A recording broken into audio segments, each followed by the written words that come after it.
only. Our first item this evening is open forum. Open forum is any interested party's opportunity to address council on any topic of their choice. Is there anyone that would like to speak in open forum this evening? Seeing some head shake. All right, we'll close open forum and bring back to council. First item is the 2024 bridge lighting discussion. Kevin, are you? Dave. Good evening, Mayor and Council. As you all know, in 2023, we put some lights up on the Broadway Avenue Bridge. It was kind of hectic as we're kind of making decisions in September, October, November, and kind of get all that put in. So I was brought up by Councilmember Roberts and other council members to try to get a handle on this before we get to that time of the year again to try to lock that down. So we reached out to the contractor, and I guess I'll step back. So one side, the east side of the bridge, had the outline of the bridge plus the cross beams, and the west side of the bridge had just the outline. So the desire is to try to make them both the same, add the cross beams to both sides so they both look the same, and also that the ask was to see what the Highway 61 bridge would look like, the one that the ped bridge that goes by the high school. So I reached out to the contractor, and to do the Broadway Avenue bridge lighting, to make both sides the same, that would include the lights that we've already bought. To purchase the additional lights to do the cross beams would be $8,728.27 for 2024. After that, there'd be approximately $7,500 annually just to put up the lights and take down the lights. That includes the storage of lights, putting them up and down, the boom rental, the traffic control, the permitting, and all that. So this would be a 2024 cost of $8,700 approximately, and about $7,500 in perpetuity every subsequent year. Also talked about the Highway 61 bridge. For the lighting itself, he quoted us at $11,860. That doesn't include the boom rental and the permitting, which I just kind of moved from Washington County, and what they charge for the boom rental, added that $2,600, so it comes to about $14,460 to put the lights up. That doesn't include the power supply, which we don't have an answer for yet. Broadway Avenue, we had the street lights that are city owned that we had a plug-in on, that was right next to it, which worked out very well. There are street lights there which are MnDOT owned. Not too positive that they're going to let us put an outlet right on the side of their street lights. So I guess what we're looking for tonight is some direction. If we want to go ahead with making the two sides of the bridge the same and continuing that, that'll be $8,700 approximately, and whether or not we want to do that with city costs or donations. And then also with the knowledge of that we're at approximately $14,500 already with the Highway 61 bridge, if we want to continue to explore that, if we want to look into that, what that's going to cost to get power there and all that. So those are my questions tonight.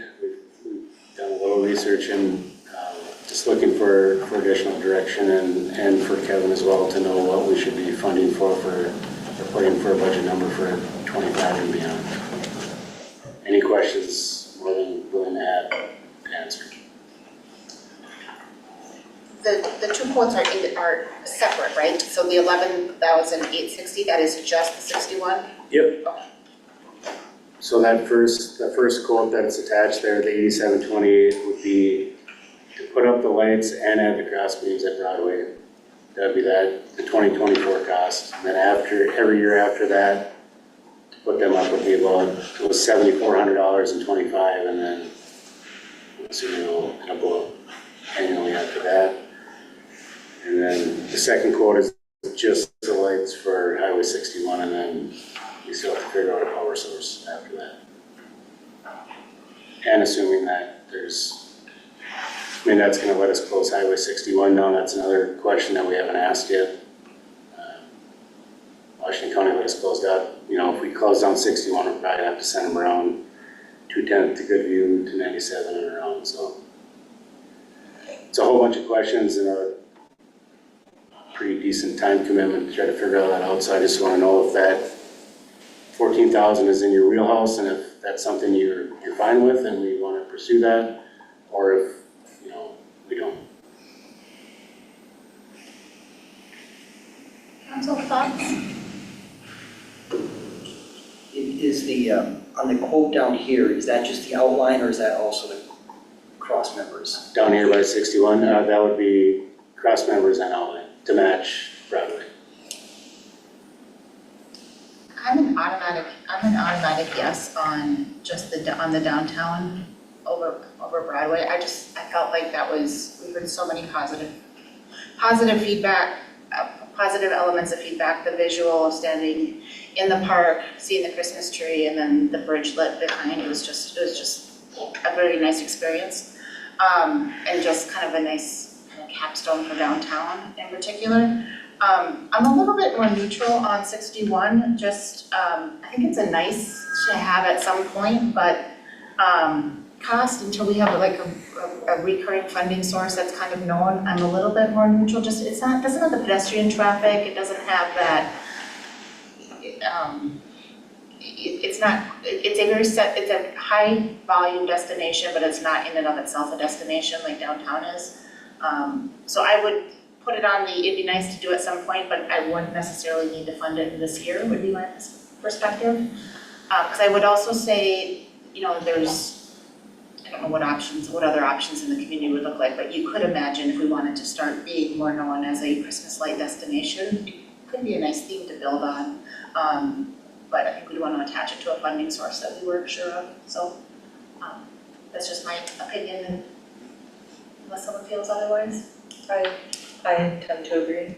I feel like the Virgin downtown, I felt like it was just all encapsulating of the tree downtown, people walk, like just what you said, and then for me, the lighting the bridge here, it just seems kind of random, like there's no tie to it, there's nothing else there.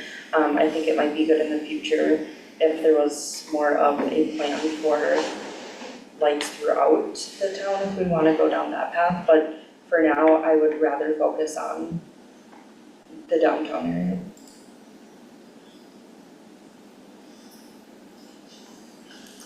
It's a lot of money. Yeah, I understand that second piece of it. I think maybe the thought would be we did it next year or the following year, maybe you just do the outline down there because it's not so to the points what both you just said. And so that is there something as you come into the south end of town? I wonder also if that lift, if they're going to do this in one day, that lift cost wouldn't really change. You wouldn't have to have a whole other lift price because they could just get that lift back down and use it for a one-day rental or however that works. There might be some joint cost savings there where it's not. And that's possible. I mean, I'm giving you worst case scenario, right? It's if you can't close both at the same time, and maybe MnDOT will let you close it during the day. It has to be on a night closure on a weekend or something like that. So I'm trying to pick worst case scenario. I mean, it may be cheaper than that, but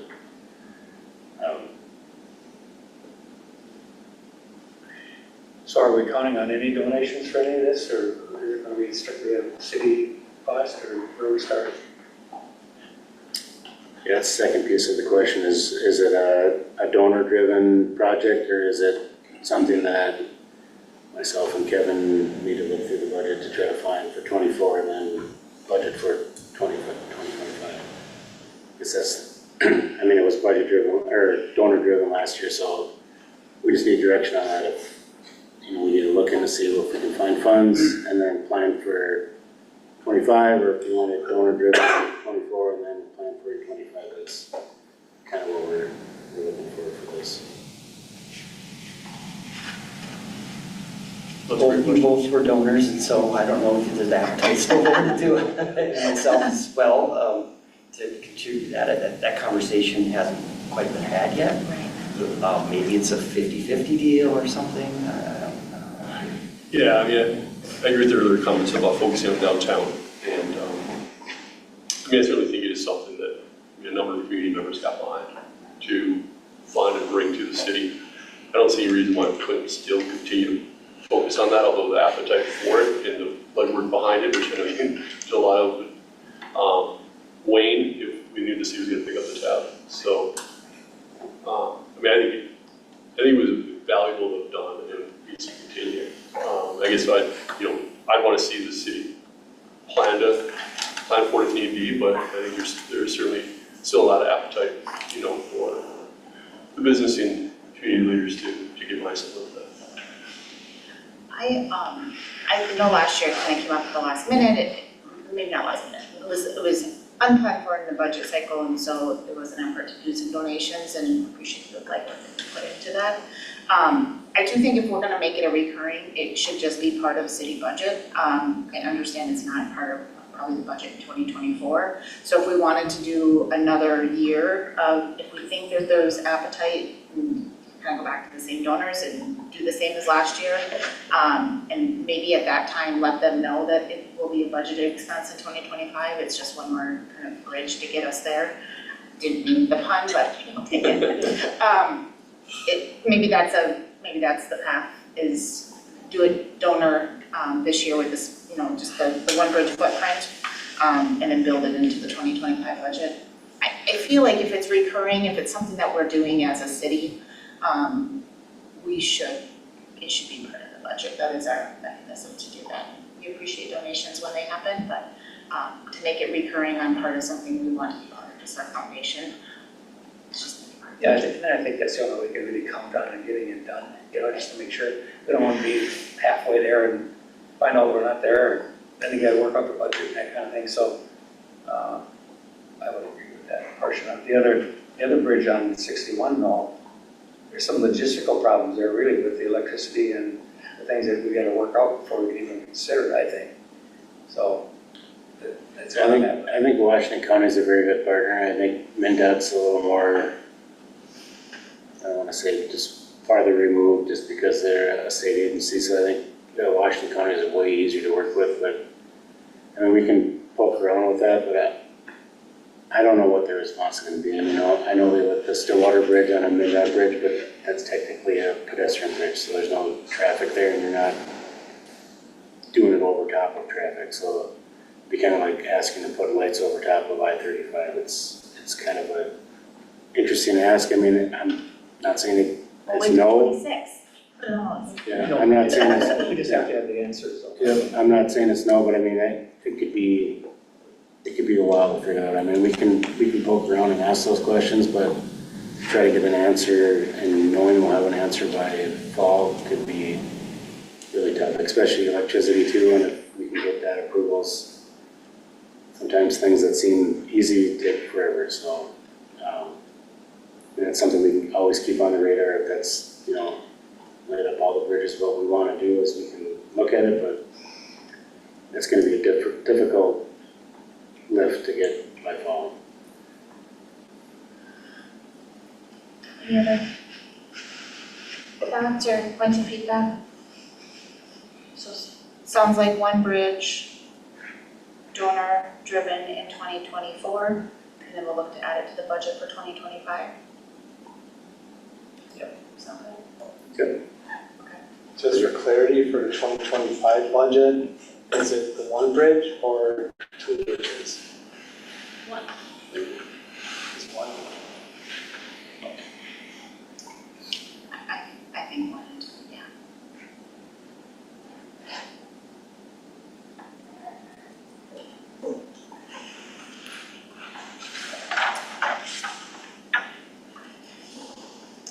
Anything else?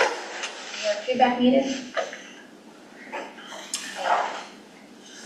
Okay, we can move on to our next item, the 2025 council budget priorities discussion. Now it's me. And Kevin? All right, Mayor and City Council, earlier this year, we presented a budget calendar, and on that budget calendar was this workshop to have a discussion on 2025 budget priorities from City Council. So I appreciate the council members that submitted their list to them, and we're going to go over them at the high level shortly, but just one question that I thought I'd kind of give to Group Councilmember Erickson had a question on park maintenance and how it keeps hearing staff say the city's not funding parks. There's about $700,000 budget in the general fund for park maintenance. And just to clear it up, what that budget is for is what it sounds like it's for maintenance. It supports the current maintenance on current parks, so mowing, mulching, just general repairs that that equipment needs. It's nothing on the capital side, meaning new playground equipment, new trails, repaving trails or anything like that. So that says maintaining, that budget is strictly for maintaining the current parks that the city has. So when we say the city hasn't funded parks historically, that's where you start talking about Fund 203. We haven't replaced playground equipment in 25 years. We need new playground equipment, we need maintenance of trails, we need other park improvements, things like that. So just to clarify that, there's two separate budgets. General fund houses the maintenance, 203, the park dedication fund is where the city tracks all those capital items where you see in the 10-year plan where the staff had worked on scheduling those items out. Any questions on that before I keep going on this? All right, so the issue before council tonight is what do you want to collectively prioritize for the 2025 budget? So attached in your packet is a summary of what was submitted to staff. This was some city notes on it to help help with the discussion tonight. So let's go over at a high level. There were a number of comments saying, follow the 10-year plan, follow the 10-year staffing plan, things of that nature. That's where we communicated last year, where we're working on updating those plans, and we update those annually, and we'll bring those back to council. We received direction earlier this year to keep the property tax levy at what that 10-year plan said last year, so the staff will be keeping that in mind as we work through updating those, and also what we hear from council tonight on those budget priorities, and if any changes need to be made to that number and or the 10-year plans. A couple other things, there were a couple comments on the trail over on North Shore Trail and adding the trail there. At the last meeting that was discussed and unanimously decided that we would not be doing the trail there. I did keep that in this memo just because it was submitted at that point, and when they were submitted, we weren't sure what that direction was going, so just wanted to have that set in this memo. Another thing that was brought up last year and this year was some city and aesthetics. Sorry, I have a hard time saying that word. So that's where it was some redoing some mulching and landscaping downtown and Broadway, where to redo the whole thing was about $750,000. This is where there's consensus among council to make that a priority, is at the $750,000 level. Is there a budget number that council is comfortable with? Somewhere between that. That's, for example, some of the directions we're looking for this meeting tonight.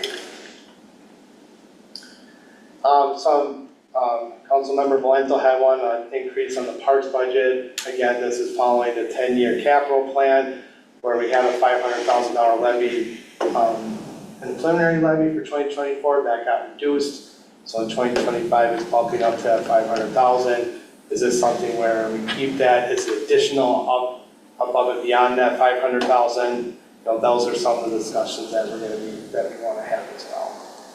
Kevin, on that, can you refresh my memory? I believe your 500,000 was the amount of contribution that was planned from general fund to parks, right? It was a dedicated tax levy Yes. that we were putting into Fund 203 to help fund those capital improvements. It was brought to council at 500,000, and it was taken down to 100,000 per council direction. That's where I was, okay. And the 10-year plan, as adopted last year, had that bump back up to 500,000 in 25. Did we start, it feels like we maybe previous versions of last year's 10-year plan had that number closer to, were we closer to 900,000 at one point? 900,000 was for streets. Okay, got it. Yeah. Thank you.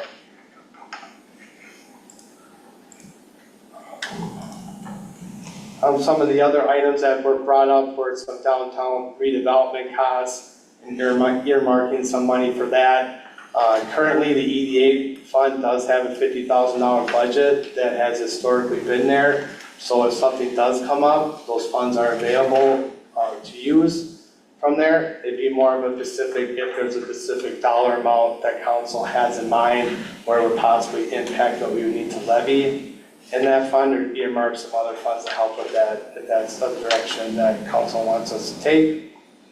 There's also earmarking some money to help with the whole theater building. Again, there's some money in the EDA fund for that, depending what direction council would like to go with that. Additional snow removal and street sweeping downtown. This was brought up in 23 again, and brought by Councilmember Roberts again in 2024. Just looking if that is a priority for council this year, where we want to move forward with that and what direction they want.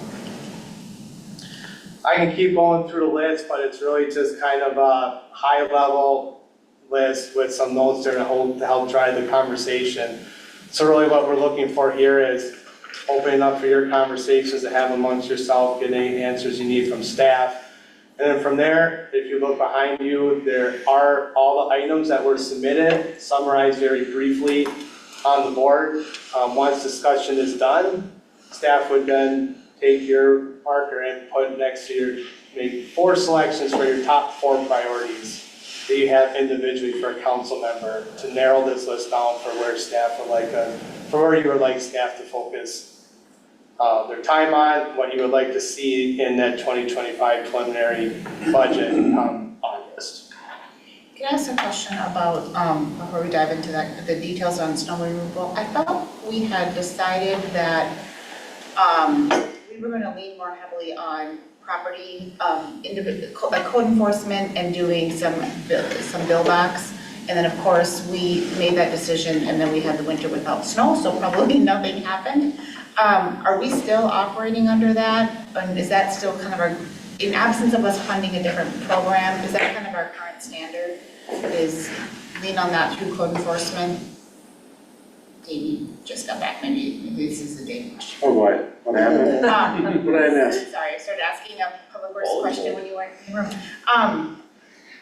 We had talked about doing more downtown snow removal, and I think last time we had this conversation, it was, I thought we were leaning towards doing more code enforcement and bill backs to property owners if we needed to do snow removal.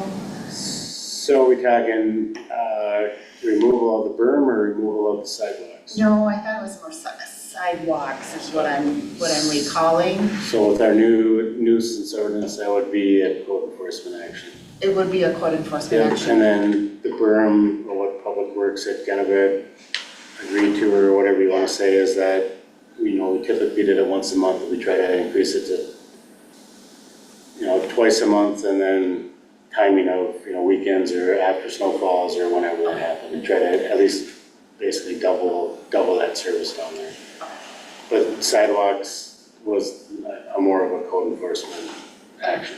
I was gonna ask how that was going, but of course we had a winter without snow, so I bet it happened splendidly. That one snowfall it didn't go very well, but then after that melted, then we were fine. So it's really untested, right, of if we have any benefit from, okay. Correct. I just wanted to level set on where we Yeah, were. we went from a winter of up here. Yeah, But that was the plan of last year, was code enforcement was going to handle the sidewalks, and then Public Works was an increase removal of the berm. thank you. I sent us on this tangent, I think you were gonna tee up, but I can keep reading through the memo and kind of give a high-level overview, but it's really this discussion that you want to have amongst yourselves for questions you have for staff or what some clarity for it. Because really what we're looking for, we have quite a list up here. And it comes down to staff time, needs, and also budget that we're looking at. So it's really, staff needs direction now in May so we can get the numbers in time for a budget, unlike last year where it was after a preliminary tax levy was put together, you know.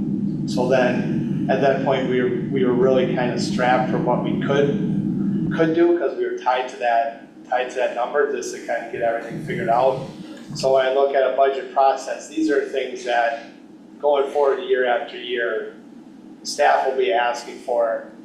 We update our 10-year plan, staffing, long-term plan, things like that. But also, what's beyond that, are there things that have come up during the year that you would like to see the city fund? For example, bridge lighting, if that's something that city council is in consensus with, that needs to be a budget add that we want to know about now rather than August, September, October, because then it's almost too late possibly to get that in. So this is just part of the budget process to give staff the direction we need to come together with the more concise preliminary budget in August. And I think before you turn around, we want to make sure there's a good enough conversation and folks have the opportunity to advocate for their priorities that they sent in, Correct. so that before you're standing up and marking your top 4, I don't get calls tomorrow because somebody thought of something else, okay? So do make sure, and I don't want to cut off the conversation too soon before we get through the list and the welcome signs and the trail maintenance and those type of issues. I think, at least mention and have some discussion and flush out those ideas and what folks are looking for. And then once you've had that conversation and have a little better idea about what somebody might mean when they say they want a city branding sign, you'll know, whether or not that's a priority. So that was kind of the thought. We want to make sure you flush the ideas out here amongst yourselves and then get to the prioritization.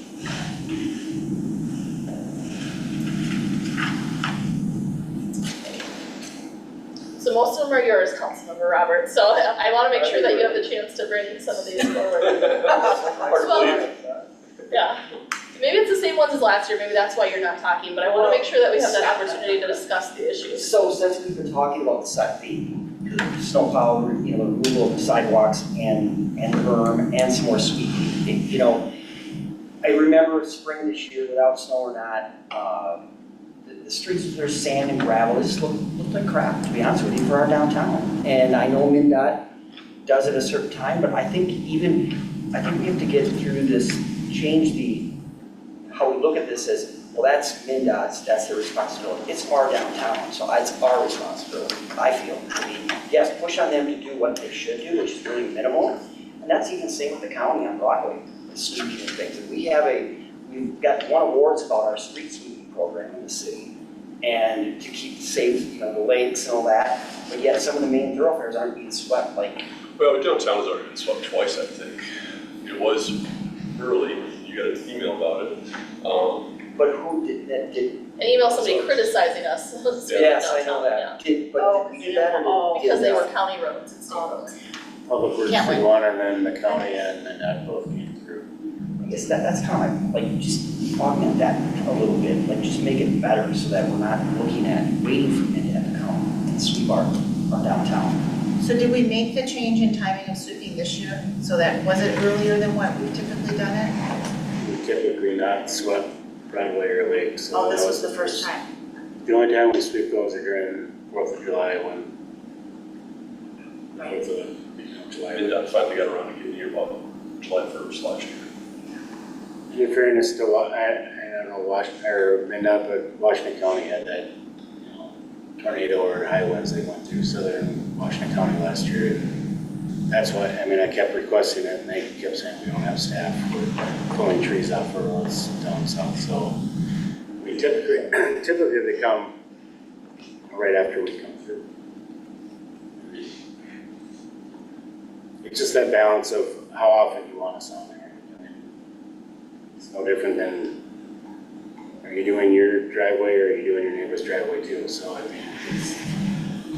it's one of those things. It's just you get people asking why you're out on Broadway when their street hasn't been swept yet. So that's, if we have an answer, and that's what we do every year, is we're going to sweep Lake and Broadway before we sweep any other city streets. That's fine, but that's what we need to say that we're doing. Well, again, I don't know that they have to be first, but I just remember the conversation last year, we were already on the second round of some neighborhoods in downtown, the streets closest to the lake haven't been done.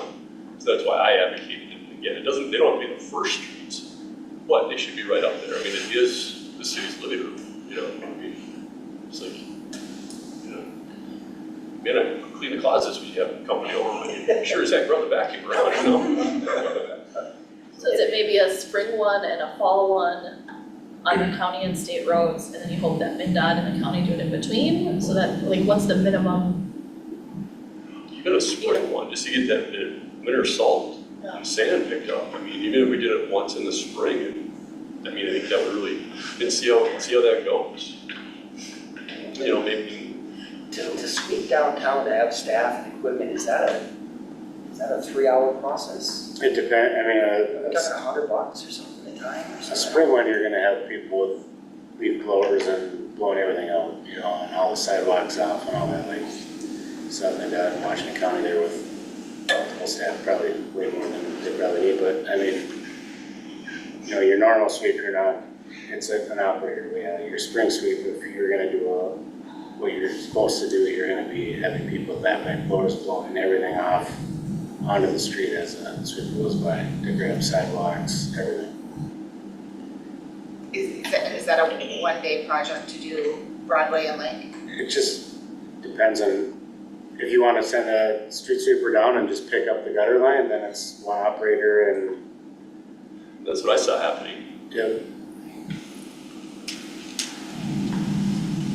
It's all different levels, right? I mean, it's different levels of service for whatever you wanna do, so I mean, we can go through and clean it everything like it looks brand new, or come through and just, like we did this spring, and grab the gutter line and the center median and the curb line, and until they come through and they clear it all off.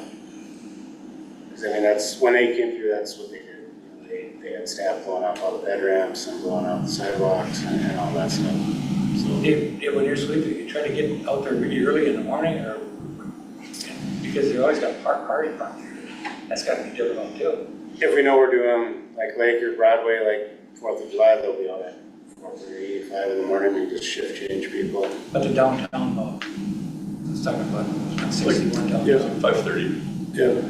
So, Just to get ahead of the traffic. I mean, maybe that'll come through at 9 AM and it's full of rain, Oh, yeah, so. easy to miss that, window of opportunity there. To me, it sounds like adding one that's just part of the routine schedule in early spring is before we typically get on MinDOT's radar. And Christina, you mentioned a fall one, I'm not sure, I'm hearing that a fall one is as needed. We have a lot of leaves in the fall, I mean, I know you do it much more frequently than what I'm used to in my previous cities, but it's usually a spring and fall. So Clean up we, the salt and sand and then clean up some leaves. at a minimum, we'd have every city street once a month. So, and then the stuff with higher canopy once every 2 weeks. You know, so That's it's the current schedule for regular streets, It's once pretty- once a month. pretty high end, yeah. So I mean, we can add that in the sweep, it just, that's what we need to know what we need to do. I would say We need direction. once a month, I'd say you sweep it once a month. Sweep downtown once a month. I don't think the budget implication can't be that great. Or maybe come And I back with some numbers of what that would, But I mean, I do default, like the 4th of July, right, we sweep it the 1st, 2nd, 3rd, 4th, 5th, 6th, and 7th downtown every single day. Oh, you do every day in the fall. Because of all the trash and stuff. I mean, so that's part of the 4th of July activities that we want to make sure it looks from 4th Street and Lakes, you know, and Lake Street and the downtown parking lot. So I mean, we just need direction of what you want Public Works to do, and we adjust our schedule to do what we want to do. We just typically don't sweep streets that aren't ours, you know, so that's, if that's directed by council, that we wanna be on a schedule of once a month, spring and fall, whatever that schedule is, we just need to be directed by council of what the expectation is, and What is MinDOT's frequency? I would say they just do spring. I don't think they do fall. Washington County probably does spring and fall. I believe they come through in the fall. I believe MinDOT just grabs it in the spring. My vote's once a month, we already got July covered, obviously, so.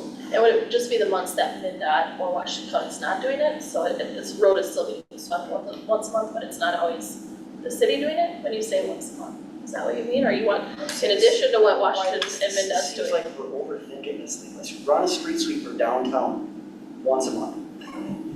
Whatever that budgetification is, if that's $10,000, then I guess maybe we gotta talk about it, but if it's next year, I don't know. I think it's gonna be largely opportunity costs, right? I mean, and it's gonna be all these little things that will maybe add up to a person, but that's gonna be maybe, unless Dave has a good handle on that, that's probably what it means when you add stuff like this. Then if that's the case, maybe we can look at staffing and add another public works person, if that's the interpretation.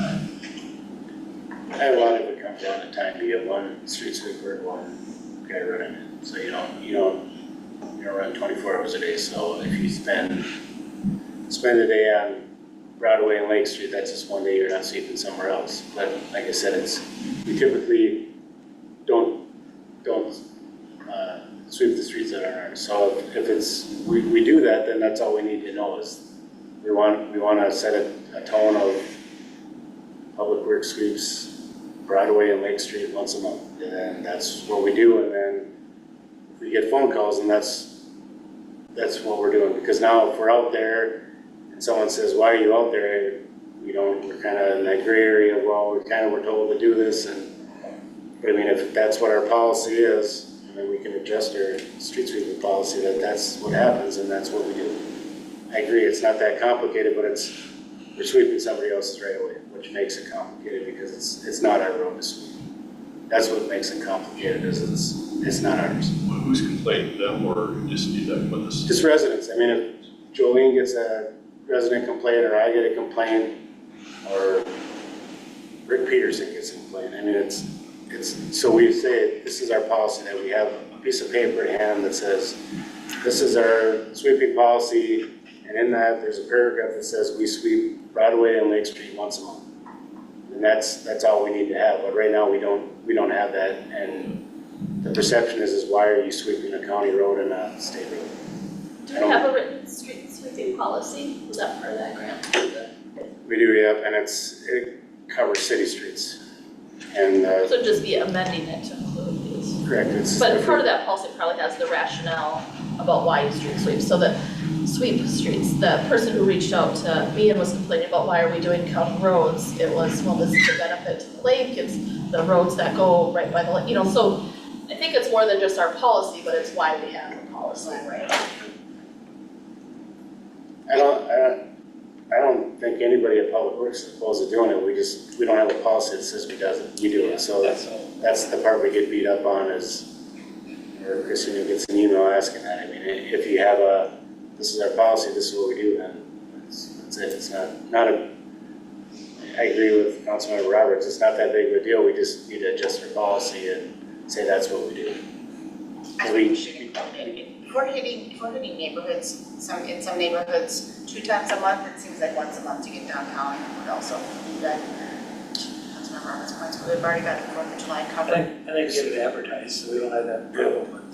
So the frequency of sweeping is kind of dictated by the Comfort Lake Forest Lake Watershed study, which then got us the grant to get a sweeper, which then has us input under sweeping, which then we test and do our weights, which then hopefully 3 years from now we'll get another sweeper paid for, because we follow our pattern, which then the watershed will do another canopy study, which then will adjust our sweeping schedule, which then will keep that going. So we don't want to stray from what we're doing there. I mean, we can add that on, but we don't want to say, well, let's cut out this and do this instead. So, I mean, I'll be firm on that we have to stick with what we're doing, because $300,000 for a sweeper is a huge grant that we can get. Meaning we have to cover at least our coverage today.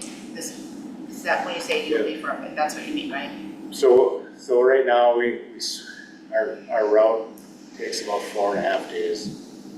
Is what we can get it down to. So it gives us the time for wash downs and then a rain day or half a rain day. So adding a half a day somewhere in 4 weeks, we should be able to get that done without without adjusting. So, like I said, I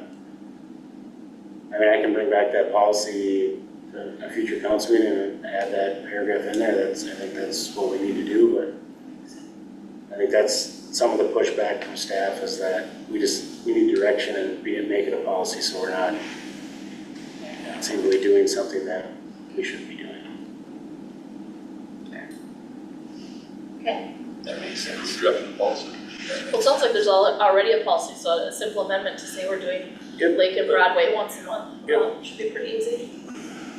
Yeah, I can bring that back next 10th amendment, probably not 28th, but 10th amendment. okay, Then that leads to the snow removal and sidewalks. I know that we talked about this being a code enforcement thing. We spent $100,000 on a study to have a walkable downtown. And the year previous to this last one, I hardly navigate downtown. And we can sit and spend time on sending people fines for not doing their little area, and quarter of the buildings are abandoned. But I just think that, again, we've got equipment downtown, we've got some resources downtown to clear those sidewalks, get that burn out of there on a timely matter. This doesn't seem like asking too much. If we value our downtown businesses and want access to those businesses. when you say that, do you mean that it is a contractor who's doing a bill back to those property owners?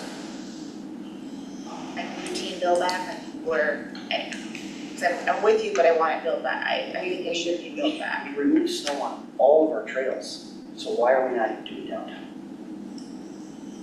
It just doesn't, we've got equipment downtown, resources, it's just one of these things that just doesn't seem to be that big of an expense. Maybe it is, and I know that depend on the winter we have, I don't know. So you're advocating for the city to just do it, not have the bill back? Is that what I'm hearing? I am, because I just, unless we get for sure end up on a code enforcement person and that is gonna happen, it's just, so, there's so many little parcels there, right? Someone's got 50 foot, 20 feet, it just doesn't seem like that big of an expense, but. I agree with you that it is a problem in the winter. I was not able to walk to work in my little tiny commute because it required to jump across the street over snow. So that must be another one where we have a snow removal policy, maybe we just need to update it to say the city's doing Well- however you define downtown. Yeah, so I would advocate for abatement and having somebody else remove the snow because you're opening up a huge can of worms. If right now our policy states that the city removes all the blacktop trails and the property owners are responsible for the sidewalks. So if you change that to, well, we're gonna pick one spot that we're gonna remove sidewalks on, then everyone on Broadway Avenue is gonna say, well, why aren't you removing my snow? And then you remove their snow and then somebody on name your street with a sidewalk in front of them and say, well, why aren't you removing mine? So the street sweeping is more palatable for Public Works to add that on, but if you add on, I think you're gonna go down a pretty bad road if you start picking and choosing which sidewalks you're gonna do. You know, so But we could narrow it to like downtown, I mean, we got a reason why we would name a specific geography. but then we'll be back here in a year going, okay, well now let's name Broadway Avenue, the Broadway Avenue corridor, and then we're gonna remove their sidewalks, and then we're gonna name something else to something But that's a policy else. discussion for council, and then as it gets to be more expensive, what the resources are. Because Broadway now, that's a trail that's plowed. The south side is a trail, so it gets plowed by Public Works, and the north side is sidewalk, and that gets removed by the property owners. That policy is consistent throughout the entire city, and there's no wavering on that, so this would be a major move off of that policy. I was talking to, this is kind of tied into parks, and another broader discussion we've had about balancing St. Peter's and our regular usage of their parking lot. And I was talking to the father, he said our snow sweeper it's their property that goes out on the street to pass their property just to come back by 11th. This seems crazy. It's a trail to a school.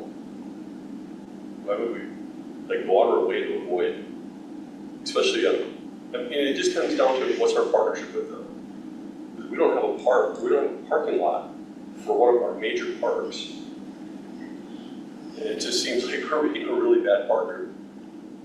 It just, What are we doing? I didn't understand what we're sweeping the sidewalk around Belts Park, and then we go out on the street, according to the father, drive past St. Peter's, and go back up on the sidewalk, so we avoid sweeping our sidewalk. So again, it gets back to that policy decision, Well, and I think you it's- just made Dave's point for him, where do you draw the line? So we do which that, we sidewalks do are the good. sidewalk in front of Long Belts, which is a city-owned property. We're the property owner.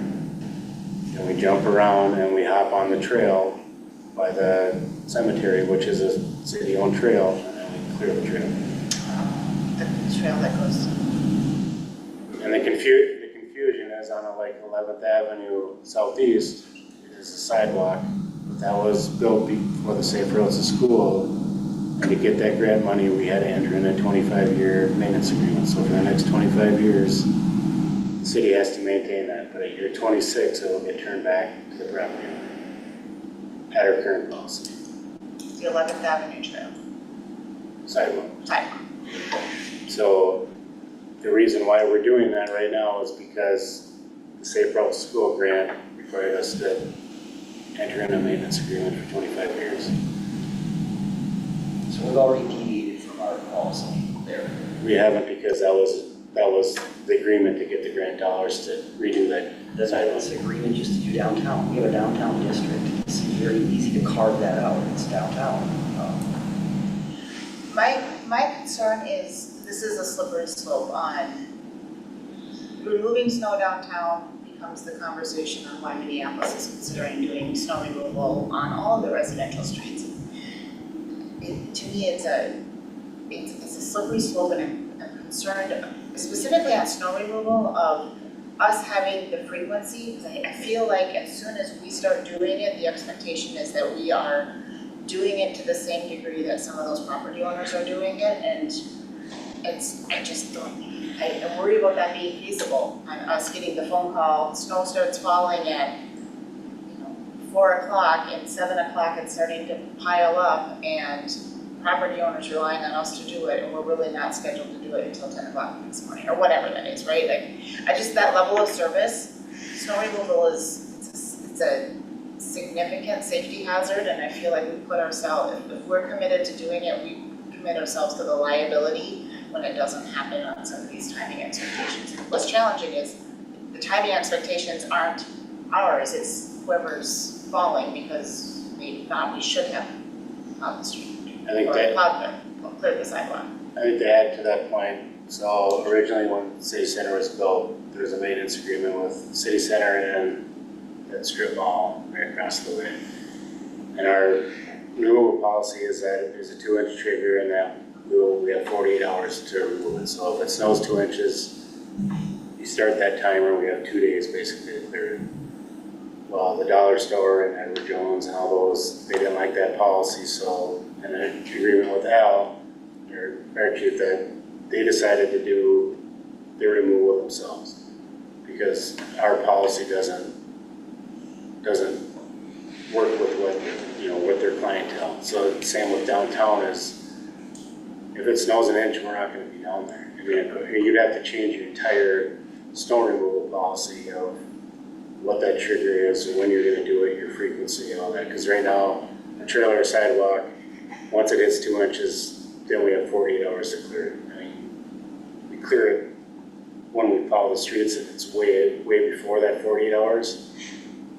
But, if you have a business downtown that has foot traffic or you have people walking in between it, what's that expectation? Does that change that now you have to have a person, public works employee on call to be there to clear sidewalks every half inch? Or I guess I don't. That's the biggest issue. How many miles of trails do we have?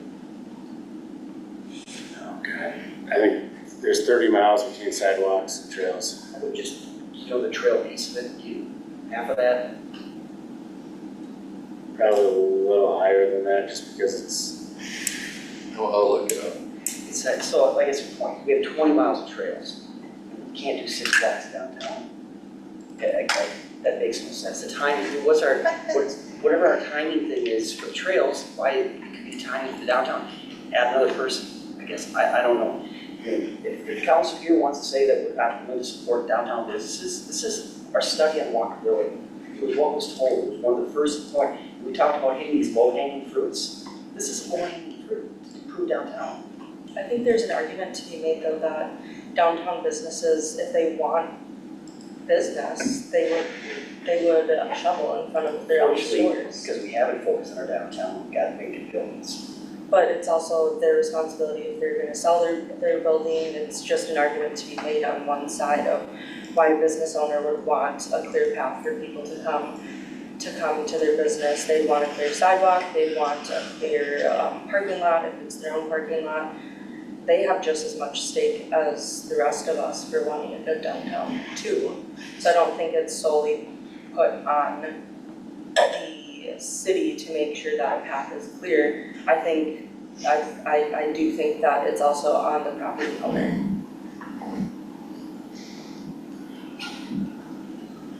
Is there an option for some sort of a hybrid where,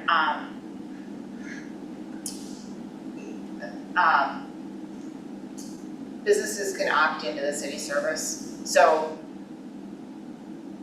it's a contractor who's doing it, and so we are essentially negotiating a contract with the contractor. It's not public works staff that's doing it. And there is an opt-in that allows for some sort of a buy-in for a cost share.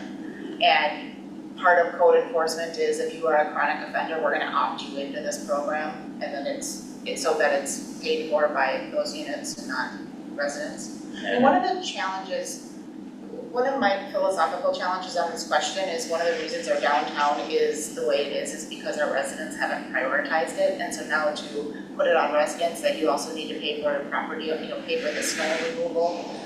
It's just, it's a chicken and egg conversation, and I get go back and forth on which is the better.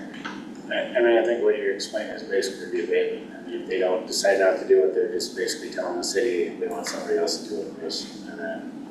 And then once they're on that abatement, can it be on a routine schedule though? So to Councilmember Roberts' point, there's a high, that service standard could even be higher than what we would have on a trail. One of my concerns on comparing this to our frequency of the trails is many of the trails are nice to have amenity that if it goes 2 days, we're not shutting down somebody's business.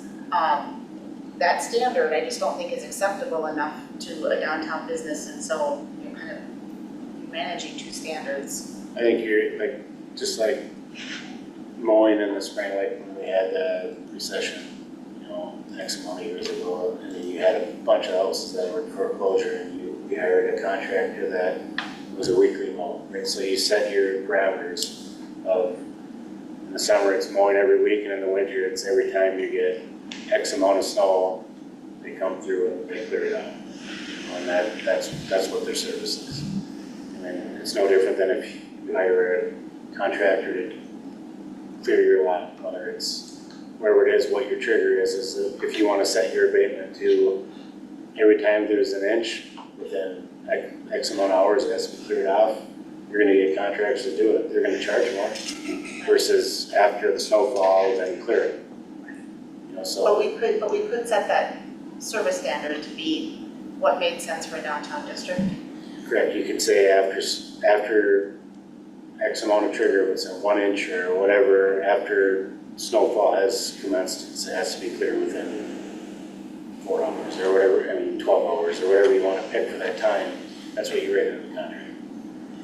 It'd be a combination of probably some ordinance amendments, and then as you're selecting your contractors, setting those parameters differently for different districts or areas. But Councilmember Roberts brings up a good point on, we do have, we have so many vacant buildings right now, and it's just, seems to be this I don't care factor of residents. My concern on us starting down a fully city-sponsored plan is that, you'll never pull that back. You'll never stop that service. It'll just be baked into what's expected. And so that just becomes the forever cost. I'd rather have an interim option that gets the job done, but also we have a mechanism to charge the offenders, and so let's use that mechanism and be aggressive. Because your overall point is really, yes, we need a walkable downtown, I fully agree with that. I'm challenged on just the, If you had some sort of an idea what a contractor would charge, that amount of money, whatever that happens to be, would be the same amount of money that the city's doing it, or contractors doing it. I mean, you could kind of use that as a benchmark. This is what we're up against to get this thing done in 4 hours after snowfall or something like that. I would hope your city cost is more than that contractor's cost, right? Because you want your payment Yeah, process but should be at least, right, but at least give you a. discouraging them from violating the code. If that means they go and hire their own contractor, right, like that's still accomplishing it. But it should be higher because now you're also covering the administrative costs of managing that contractor. Our fee schedule said that you don't want to use the city to do any work. Our hourly wage plus our equipment usage is motivating you not to use us. I know, but it would at least give you kind of a benchmark to figure out what the budget impact would be. Yeah, I mean, I know Abby last year I put together some type of an RFP, which is a very good RFP that, I mean, you throw it out to contractors and it's competitively built, it's a bid, so contractors want to get those contracts because really they're guaranteed projects or private, Yeah. jobs, so they'll set, you can set one that'll do all the mowing, all the snow removal, you can add in tree trimming, you can add whatever you want to do for abatement. So I mean, you have a nuisance ordinance now and you can add whatever you want into those contracts and they can take care of everything. Anytime there's long grass or people have lilac bushes going in the right of way, or every time there's more snow than whatever, that contractor has a year contract to do all that, and they have set rates. And it's basically a phone call you make to that contractor, you start setting up those accounts and you take care of it. You invoice the city pays for it, and then they go back to that property.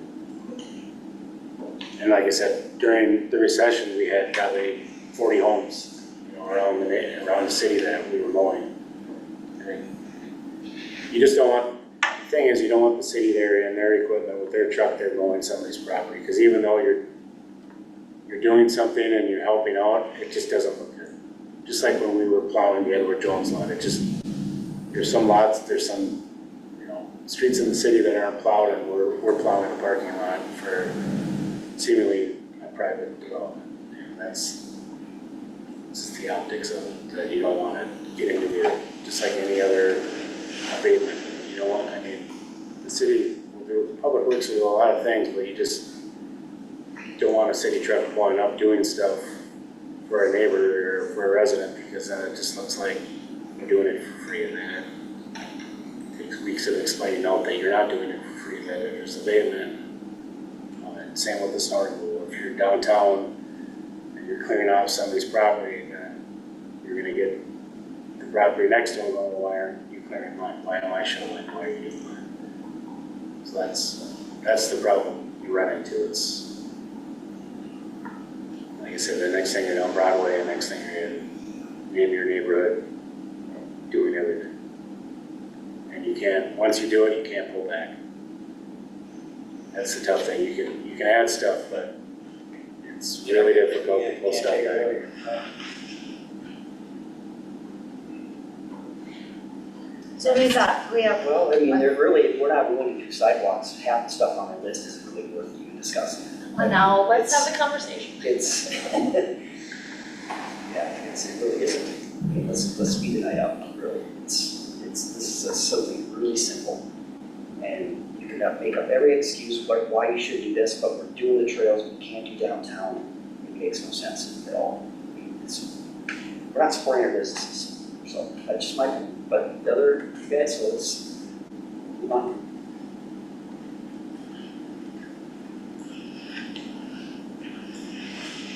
Why would we want to brand a city if we're not willing to do the sidewalks? that's, Well, those Ask brands our are around the residents lake though, right? We wouldn't be doing the sidewalks there, so unless I misinterpreted what you said, that's why I think it's important we talk through it so that we all know what your suggestions were. so the North Shore Trail, that sign is a big sign, it's been there for years, nothing's been done to it. Took the big number 2 off it, and become a county road, and it just says North Shore. Putting a city logo or something like Forest Lakes North Shore or something, seems like a good way to continue the Kind of brand. like the wayfinding branding signs that are around the city, is that, yeah. Yes, South Shore, there's a smaller one there. Welcome, we talked about welcome signs to the city for 20 years, probably longer. Brought up maybe the idea of mounting something on that bridge. I understand with MnDOT, that's probably a challenge, but that might be a good way. It's not the border of the city, but you're coming into the south part of the business area of town. Mulch areas downtown, I think we can do better. 750,000, I think you made the recommendation of maybe doing more turf, so there's less maintenance. I think that may be a way to explore that. Can we talk about, I mean, well, we should talk about all of these, but can we pause in particular on this leaving mowing, mulching downtown?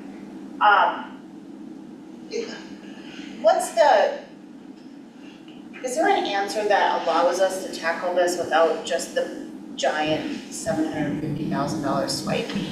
Is there or maybe that's not what you're asking for. Are you asking for something, are you asking for the big, we just need to make a big investment? The conversation was that we're at the point where we've mulched a little bit and it's overflowing, we just almost have to start from scratch, right? Is that kind of your recommendation? And Yeah, it's 15 years old, so I mean, it's plants are, most of them are dead, the mulch is overgrown and there's no fabric underneath. The irrigation is, we don't even run it in the mulch anymore because it's so shallow, so. And so I went through a similar exercise in my last community where we had medians and they looked really beautiful when they first went in and fresh flowers, but it's really, I know it's hard to maintain that, even if you send your public works guys out, they might not know the difference between a weed and a plant, and right, it's a little different. And so we went through an exercise of, well, what if we concreted it all? What if we did some sodding and trees? What if we just had the landscaped areas kind of at the entrances to the neighborhoods? So there could be any long array, wide array of those kind of options that could be its own workshop in and of itself, and to get some, landscaping experts in and give us an idea not only of the cost to do that, but what's that ongoing maintenance that's gonna be required, right? Because it might be $750,000 to put it in, but you certainly wanna make sure you're gonna maintain it when you make that kind of investment too. So, or as I shared with you, driving around the city of Blaine a couple weekends ago, you look at their medians, they've got a lot, and it was trees and turf on a lot of them, with again, just kind of the ends of them had more of the landscaping plants and whatnot. So, and the perennials that, the Carl Forsters and the daylilies and the sedums and those things that are a little, kind of take care of themselves. It may not be as pretty as when you put in a fully landscaped median, but those are some of the conversations, the trade-offs that I was referencing that, council could have if you're interested. If it's the $750,000 that's got you to do nothing, well, is there something between nothing and $750,000? And also from a budget standpoint, maybe you can't do them all in 1 year, but is it a 3-year, a 5-year plan to go in and start cleaning some of these up to whatever new standard? I don't have all those answers. Again, that could be a whole workshop in and of itself if council is interested in exploring making some changes to what those look like. And I believe, to piggyback off of that, that's what the purpose of this is that a priority consensus among council members that we should go down this path to look into that? Or is it just, for example, Councilmember Roberts, you want to do it, but no one else does? That's what we're trying to figure out here. The consensus among council for where our priorities are, so we can address those timely and get those built into the budget, unlike where we couldn't do that last year. So that's really what we're trying to do here. So if that's something that council consensus on, then that's something where we can bring it back and be what's council comfortable with. Is it the full bullet 750? Is it 100,000? Is it that built-in approach? That's what we're looking for. That's the direction we're trying to get to. Just to add in, I mean, we brought this last year to council and said it was, do a full rebuild was $750,000 from all of Lake Street and all of Broadway on both sides of I-35. But we also recommended that Broadway Avenue was getting reconstructed this summer. Pavement replacement, a bunch of concrete work, new trail, that you do not want to do this in 2024 because you're just going to ruin your landscaping, or you're going to be in the way of the contractor. So, it was brought up of, let's have a workshop on this and look at options. So, if it's still on the table with council, to Christina's point, we can bring back turf options with trees. We can bring back mulched areas. We can bring back phased approaches, but it wasn't so much to shut down the conversation, was that this isn't a 2024 budget item. We don't want to deal with this in 24. We can definitely bring this back in 25 and bring back pricing, but it was recommended by Public Works that this is not a 2024, even though, yes, it doesn't look the greatest. We don't want to spend money on something that's going to get, stepped on by contractors and who knows what. So, we can definitely look into the grandiose $750,000, where you basically rip out and replace exactly how it was put in, in 2010, or we can do hybrids of, turf and trees, where you put low fescue in there, where you probably mow in the spring, you don't touch it again with irrigation, and you add mulched areas. You do it phase, where maybe you do from the Legion downtown first, and then you do the sections out. All that stuff was conversations, but we're in the middle of that council discussion. There's so many other things going on that I don't think we wanted to weigh ourselves down with those options. So, that's completely on the board that we can discuss and look into, but it kind of wasn't that we just gave you that one option and that's it. It was, this is option number one, and we don't want to do it next year anyway, so let's focus on other things and come back. So, if it's council's desire to look into different options, it's definitely what we can do. We can work with contractors to come up with a phased approach with what we have and other options there. So, What was missing when that was put in originally? Was there not budgeted maintenance that was built into the original, we're going to install this and we're going to continuously maintain it? Was it, how do we avoid the project original costs and then this full rebuild? How do we just build that into whatever we're going to do next, that we've also got that it's as beautiful on year 15 as it is on year 1? So number one, what they put out there, you're never going to be able to maintain unless you have a full-time contractor maintaining it. It's just a lot of work. And number two, they never had a maintenance plan. They never had at year 3 you do this, at year 5 you rip out all the mulch and put back the fabric and start over again. So by the time 2017 happened, you're ready. It's shot already. You're just trying to salvage it. So for the last 5-6 years, you're just trying to keep it from completely falling apart. It's like around your own house. At some point, you can't save it anymore. Then you got to rip everything out and start over again. And that's where we're at. Whether you rip it out, put it back, same or similar, or you pick a different design. I'd say half the irrigation's either broke or not operational, which a lot of it wasn't even working when I started. So if you're going to even do turf, you're going to want to fix that. So, and you change your plantings, like Christina said, you change them to stuff that's a lot less maintenance and stuff that is, you trim down in the fall and you let it grow and you don't have to do maintenance to. So there's options. It's just what they put out there. It looks great from the aerial when they first put it in, but it's really difficult to maintain in the middle of a highway. So without dedicated staff. You could put that in and say, we're gonna budget $40,000 a year to have Abrahamson's or Gertens or name your contractor maintain it every year. And it'll stay, but it's gonna come with a cost. Or you figure out a more cost-effective way to still make it look appeasing and not have to break the bank on budget.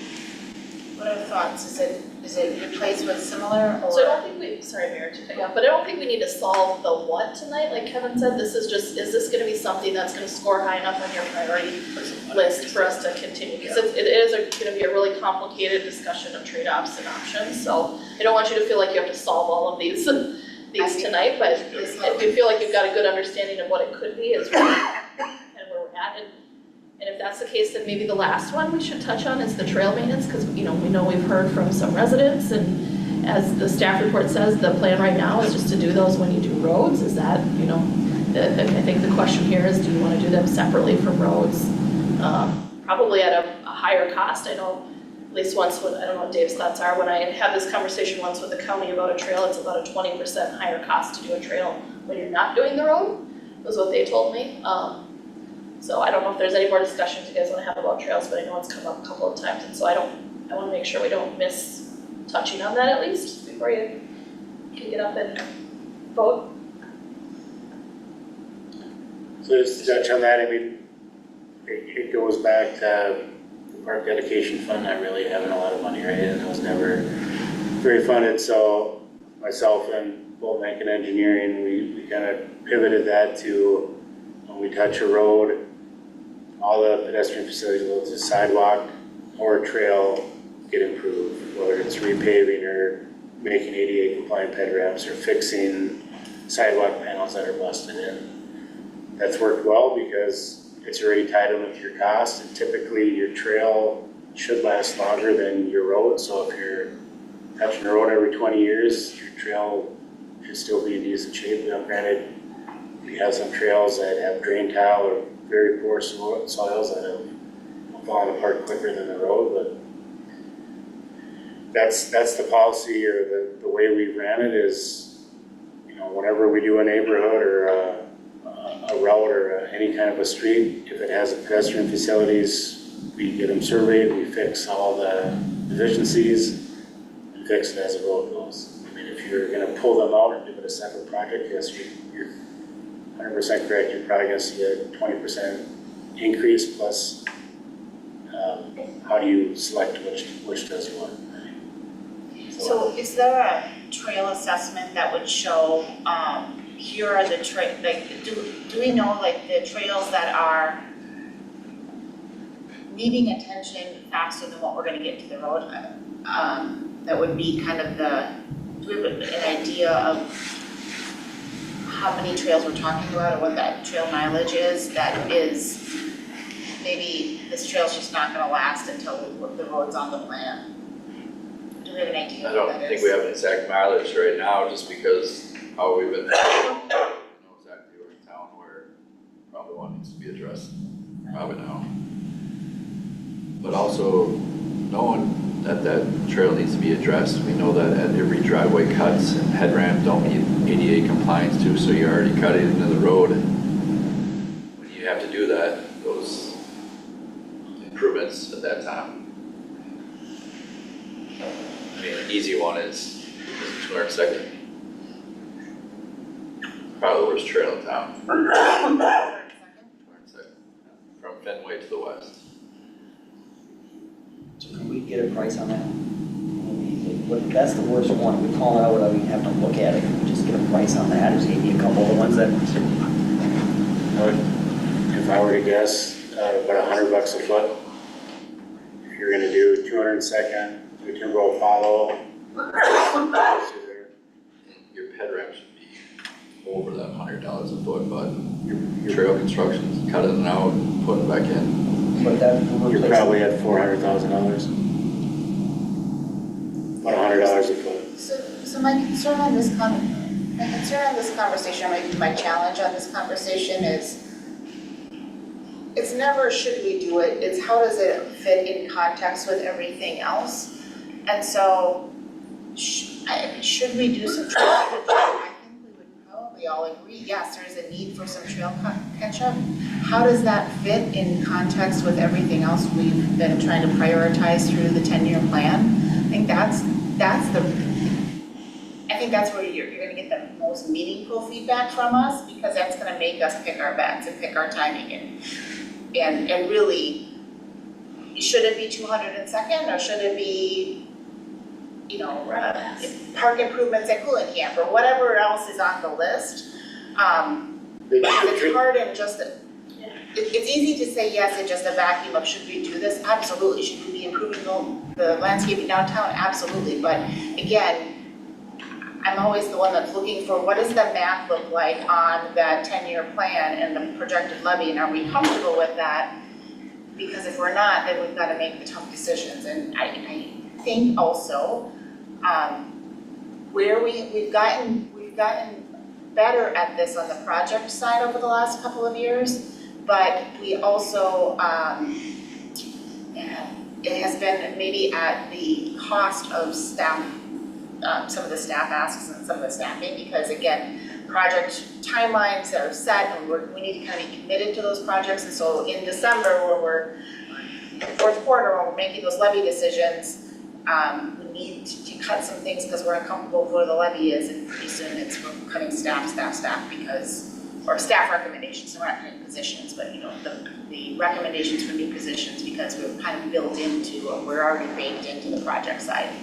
So It's a great segue. I think it's time to get up and prioritize it. So just so that council understands why we're asking you to prioritize is exactly for those reasons, Mayor. So we'll have you pick your, is it top 3 or top 4? I forget what you said, top 4.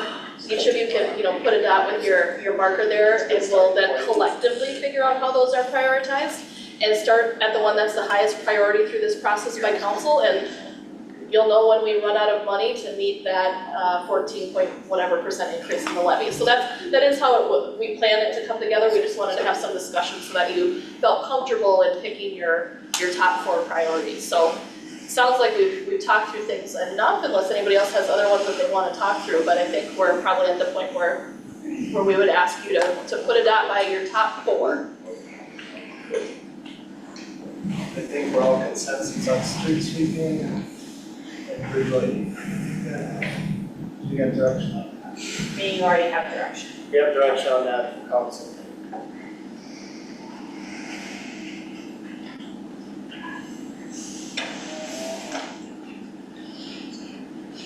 Four? Can you remind yourself or us on the as far as the park budget, the 10-year plan, what will this year was supposed to be spent or do you want to spend? So in the park fund, there was, so starting with the tax levy, there's a $100,000 tax levy in there. Most of the 2024 budget was related to Bell's Park, and then the Fenway infield improvements. Looking forward to 2025 and beyond that, we were looking at having that as a flat $500,000 levy for various park improvements, whether that's park equipment, other improvements, redoing things like that. So there's various things that go in as it goes on. So with that said, that we're at 500,000, each check increase park budget, is that going above the 500,000 or keeping it at the 10-year plan? What's projected for that? That would be increasing it from what's in the 10-year plan. You would want more money dedicated to parks based on that for various reasons. We need to ramp this up to get caught up sooner. So the number's 500,000. That's what's in the 10-year plan. Again, that's going to be looked at and analyzed for direction we get tonight and how things will look for how it is. But as it sits right now, that's what was approved in the 10-year plan. So when we talked about belts, if you remember, maybe, I'm not sure if that's what you're getting at, there was a very high-level analysis that if we do the courts, now we have the costs in for the courts, those will be coming to council next week. It's not the full 650, but it's pretty close. I think it was out by, was it 2026, you would have to start looking at cutting projects because you've added 100,000 for the Vets Memorial, and then if you're doing the courts at Belt plus doing some level of improvement with the DNR grant that we had talked about. But I want to say you're maybe only short a couple $100,000 too, so it wasn't a huge change in doing that. But when we did that analysis, that was based off of keeping it at the 500,000 that's in the 10-year plan. Okay. And then there's, nothing for trails in that 10-year park plan, as you mentioned, and that would be done with roads. So to the extent that you could kind of think high level about some of those projects that we've talked about, it'd either be that or taking out some of the other projects that were in there. So you put a check mark by increase our budget, you're asking, we individually are asking to spend more than 500,000. Yes, That's okay. of tax levy. Right. And then if we were to put a check mark by, like, for example, prioritize projects 10-year plan, we're kind of putting a vote towards what's currently in the 10-year plan of, okay. Yes. Correct. And then you talked about the development cost, the other thing that's potentially already there in the EDA budget. That's what that 50,000 for is, in the EDA budget, that would be if you wanna do something more. Is how I look at that, where, you know, if something came up with, for example, the old theater building, and there's an opportunity for the city to pay for something for 10,000, it would be something that we would bring to council to get your approval within that 50,000 budget. Now, if it came that it was above that 50,000, be like, well, we can do up to 50, but we don't have any funds there and whatnot. So that's really where it comes down to if you're comfortable with where things are at in those circumstances, or you want more. And so probably the same question on the additional street funding. What is the 10-year plan number for 25 on that? 25, so we're talking about the street funding.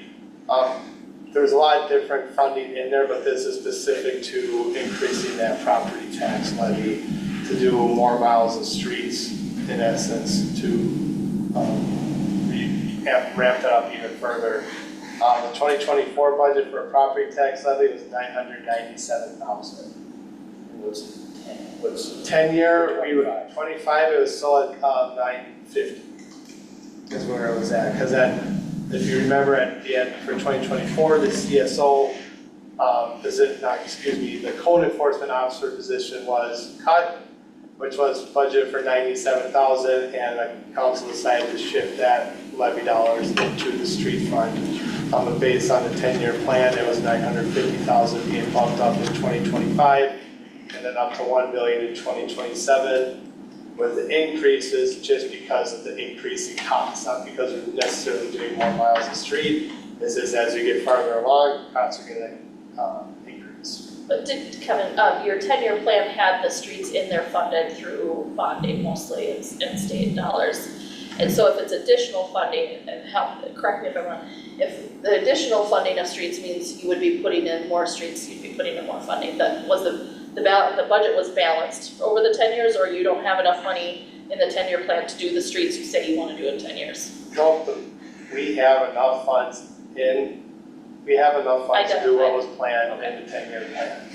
And that 10-year plan contemplates both general fund funding as well as bonding and the debt maintenance on the bonding, right? When you say general funding, the tax levy dollars, Yes. correct? Yes. Yes, yes. So right now, that fund, with bumping that up to 997,000, that got us meaning the city, up to what we believe is a funding level that is needed to keep properly maintaining our streets. Now, if council wanted to dedicate some more funds to there, and David probably can check in that we're doing more miles of streets, it become more of a conversation piece of what do we shift around and what amount of work can we handle in 1 year. So really, of all the things up there, prioritize projects in 10-year plan and admin department staffed correctly are probably the only two things that will not increase the budget. If I were to look at it that way, so everything else would be an add to your budget from a cost perspective. If that makes sense. Rather than saying if this does increase, everything except those two. I would add on to that the CSO program, we do have CSOs in the 2020. Yeah. And we have the CSOs in the long-term staffing plan to be added in 2025. And we had talked about a strategic planning session being a very minimal cost. Yeah, it's like $3,000 for that one, is my guess. Okay. Just be a dead horse on the downtown snow removal. How about the berm removal? Like that's in a city street, I mean, it gets to the point where, And that was the direction last year, if we'd had snow, you would do it twice a month instead of once a month, is that what you said, Dave? So that's kind of built in. And I like discussed last winter, we can't say we're gonna do it every 2 weeks in the state, because we don't know when snow is gonna happen, we don't know if we're plowing overnight on a Thursday, I can't have guys work another 12 hours to remove snow, so it might be Monday night, so we can't, But approximately every it's approximately every 2 weeks if we get, well, something last year we'll do once. So I mean, it's gonna be, you know, that trigger is, before it was, okay, we're gonna let it get high and then knock it down with. So does removing the berm more frequently increase costs? Or is that just an opportunity cost to you guys? So we get reimbursed from the state of Minnesota for, the equipment and for the operator of the equipment, but we don't get it for hauling, so probably you get reimbursed for about 60 to 70%. That's the truck drivers driving this, hauling the snow offsite that we don't get paid for. And with that policy we have today, we're looking at a frequency of about every 2 weeks. If we don't do anything to change direction, we're removing the berm about every 2 weeks. So is the question for us, do we want it to be more frequent? Right now, previous, like say 20, 22, 23, we're doing it about monthly. We did it once in December, once in January, once in February, once in March. And the direction last budget cycle was, let's try to increase it to twice, you know, do it that way, you know. So it's your opportunity cost that on a, If we had snow, would that have been frequent enough? yeah, it seems like that would be fine, but like if it could be like a 6-inch snow event or more, it clears, or cumulatively to get to 6 inches, then it's cleared. It seems like that would be more of a consistent thing, but I don't, but it might not work. I think snow removal policy is going on our discussion. Well, I think, you know, next year we have snow, let's see, you know, how this is working, if it feels like, hey, we're hitting it, or if it's still not. that kind of comes back to, okay, say if we hit the 6-inch trigger and it's on a Tuesday, but then there's 4 inches of snow predicted on Thursday, well, we probably want to just wait till that 4 inches snows and then we grab it all. So that's what I mean, we don't want to set up policy. Every time we get 6 inches, 2 days after that, we're gonna remove it.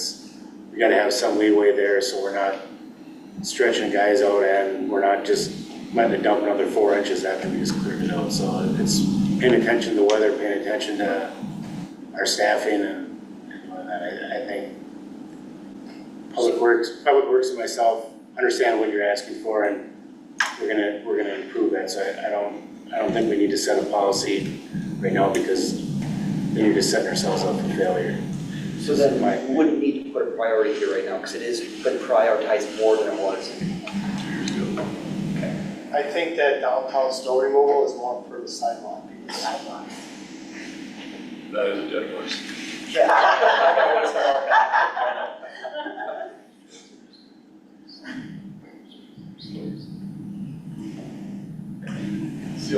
So I would say this one.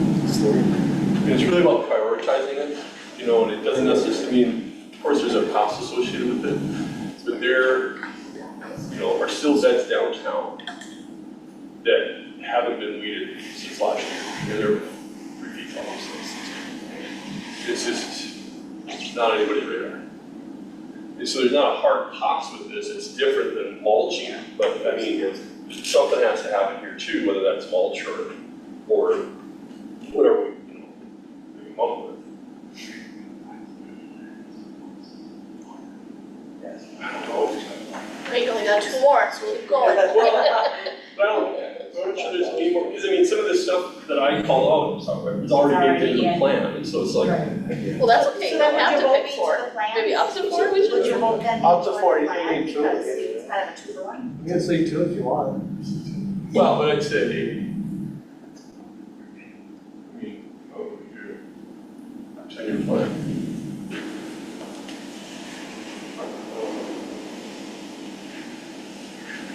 I agree, now that you sent that email about the South Shore site, I'm gonna drive by every day and notice it today. It's terrible. Would you quit calling this stuff out and messes with us? I was,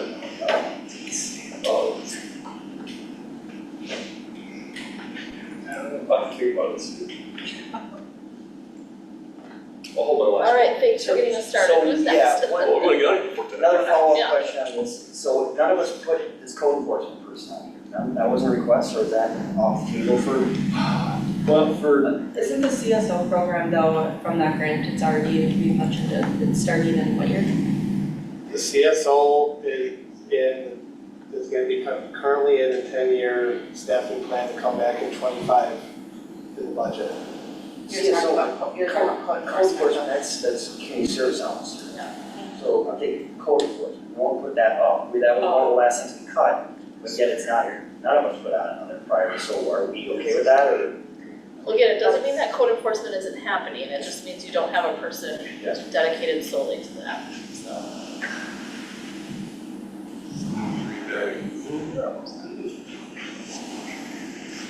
That was Kevin's handicap to issue mark, I think that's what I'm Well, it's real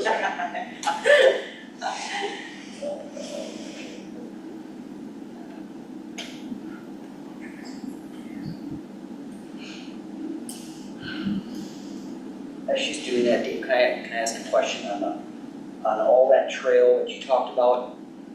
Is all of it in that really poor condition that we've been made aware of by a couple residents? Or is there a maintenance just to maintain some of the safety things, people tripping hazards that put the city at risk of lawsuits? I will kind of echo Ryan, is that 202 trail is probably the worst. But the problem with the 202 trail is that you're probably gonna have to do major curb replacement, pit ramps, and you should probably do that when you do the road, because what do you do first? Are we doing a couple on that stretch right now, currently? No, that's on the Explorer Court. So there's 1, 2, 3, 4, 8 pit ramps, plus there's tons of drain tile that run underneath it that have just wonky the trail. But on top of it's kind of like 11th Avenue Southeast, where it should probably be looked at to be concrete because there's so many driveway approaches. From our constructability and trying to get ADA compliant slopes. That's kind of why it comes back to where it makes more sense to have these trails tied in with streets versus parks. I mean, even the 203 fund has trails that wind through the parks, those are included in those trails. Or the 203 fund, but anything that's riding along the side of the road are tied in with the 203. Now, there's a little crossover in these things, it's just that they were listed out separately, that they wanted that to be a priority. So really, like, if you looked at the CSO program that's in the 25 budget, if you voted there, like, you're saying that you do not want this removed from the 25. But if you prioritize the staffing tenure plan, it's in there, right? I think that's what she's saying, yeah. Yeah, so it was a little bit duplicate, I was trying to draw the line somewhere, but it was more for that conversation too, so. Yeah. Didn't want to exclude anything. Yeah, I did staffing because I put these two kind of within there. Correct. Otherwise, I'd want to mark both of those as well. And you don't have to go one at a time. Yeah, You get up there too. To Lake's point, we don't want to be here till 10 o'clock.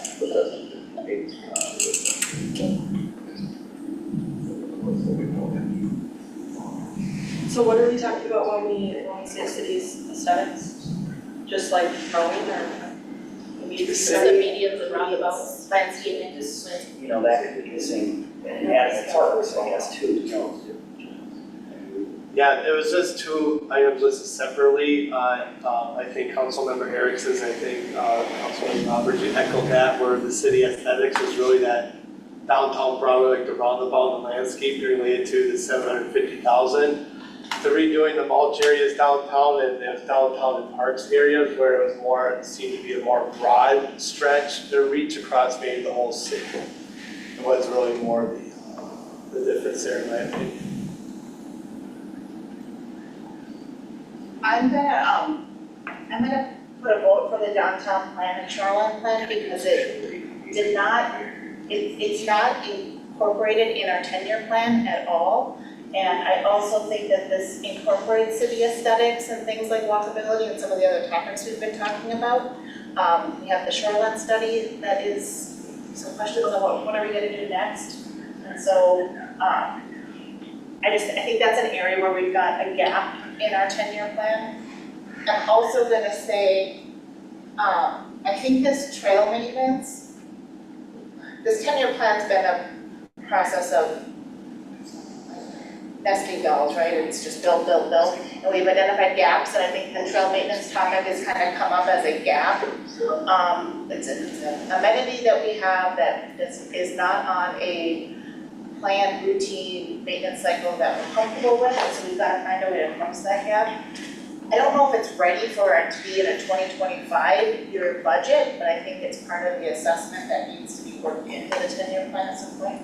So I just talked about it, but I'm not gonna get it a vote, but I think it's a gap we need to somehow address, so we can, once we can address it, then we can identify where does it fit, and it's hard to say that it needs to be 2025 if we don't know the amount. So when you say trail maintenance, though, are you distinguishing between sidewalk and bituminous trail, or just the 8 or 10 foot bituminous trails? I think it's where we have I'm not sure I have a preference. I think I'm referring to where we have segments of trail that are out of sync with what the street maintenance cycle would be. So if it's been our policy, we're gonna do it with streets, which makes sense. It seems like there's maybe some catch-up or some projects that are out of sync that we somehow need to decide, are we gonna tackle it, or are we just gonna hold and wait until we have that street project?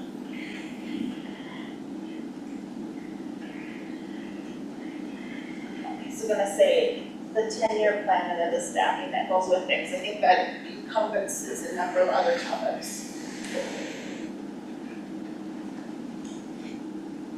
We could just do top three if you guys are having trouble with your four. I'll finish. I want to add the city sense too, because I've had several else. Something I want. Yeah. Staffing. In my email, I talked about maybe looking at the capital equipment fund plan, like we weren't allowed to have that conversation. You'll have it in great detail. So that, for me, like maybe that's for some additional Yeah. funding, streets or something, hold it a little bit if that would allow that.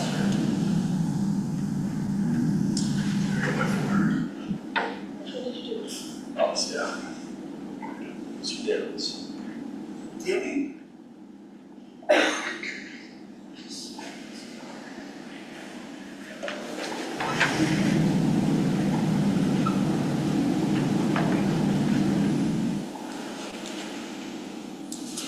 Kind of established already, so. Well, I guess I did 5. Oh, we raised one.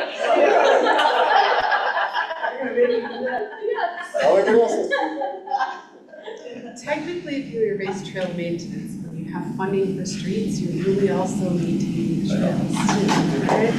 I'll take that. I'm having a little bit of remorse that I did not pick increase in park budget. I think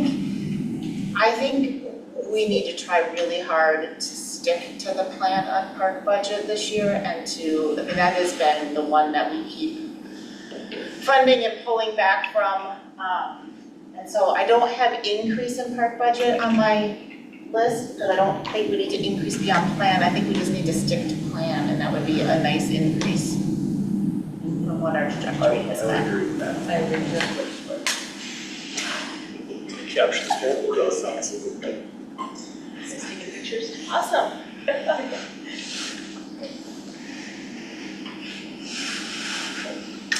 And now, final thing to wrap this agenda item up. No more new stuff. This is it. This is your deadline. Hey, cheap fun of it. This is the deadline? This was the deadline. 364 days until we can do this again. Or you only get to add something if you identify what you're taking away Or from take it or something something. off.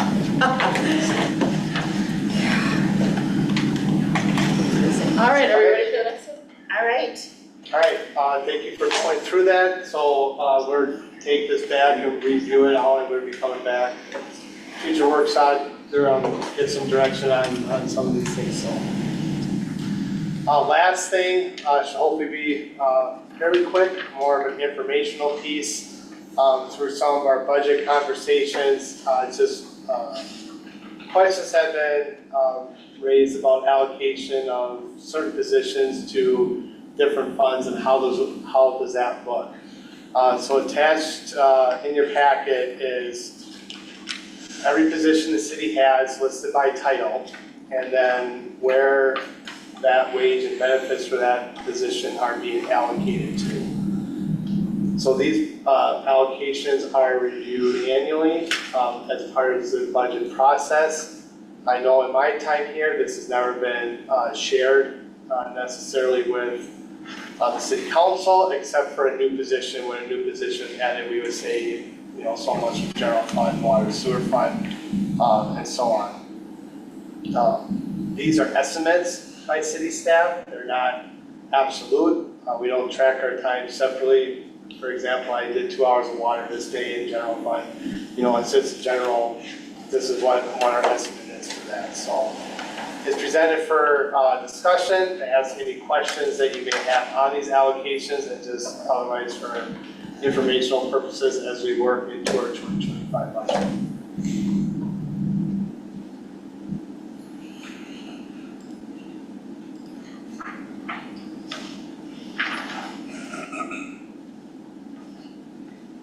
And this is what it has historically been, so just so you understand, I haven't had a chance to go through it with Kevin. At a high level, I think we'll probably have some discussions that the Administrative Services Director should be the same allocations as the City Administrator and City Clerk. I'm not sure why that one's a little different, but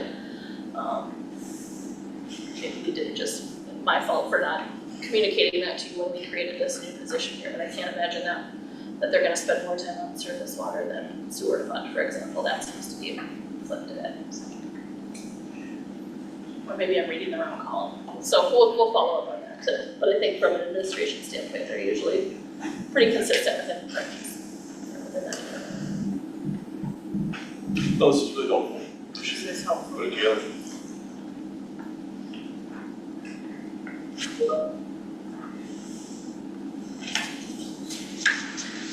And I just realized I neglected to put our discussion topics on this agenda, so I just felt like this was a big agenda. I just Do you want to maybe just include them, include the updated list with your staff update Yeah. this week? And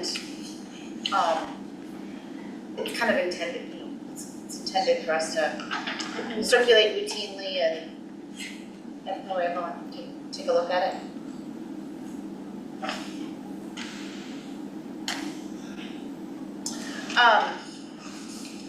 Any other feedback on these allocations or points of question?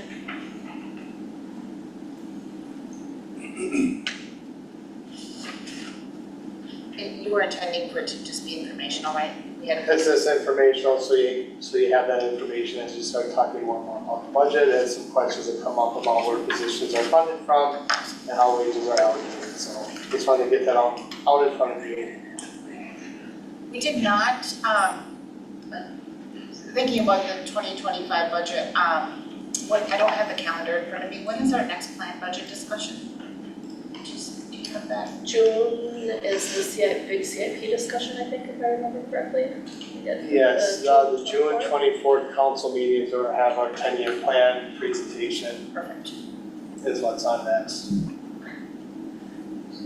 Very good. So I just want to comment, like, you know, if things come to us, residents come to us with complaints and concerns, and they're the taxpayers, I would hope that there's a window, if there's something that we can still, this isn't the end of the possible days. It can be, there's no way. I just don't wanna encourage it, right? Like, there has to be a point where we prepare for moving forward and say, maybe something has to wait for the next year. Maybe we're not there yet, if that's what you're thinking, We're but, 4 months ahead of where we were last year, so well, that's what I'm saying. It can't, I'll, you know, hopefully.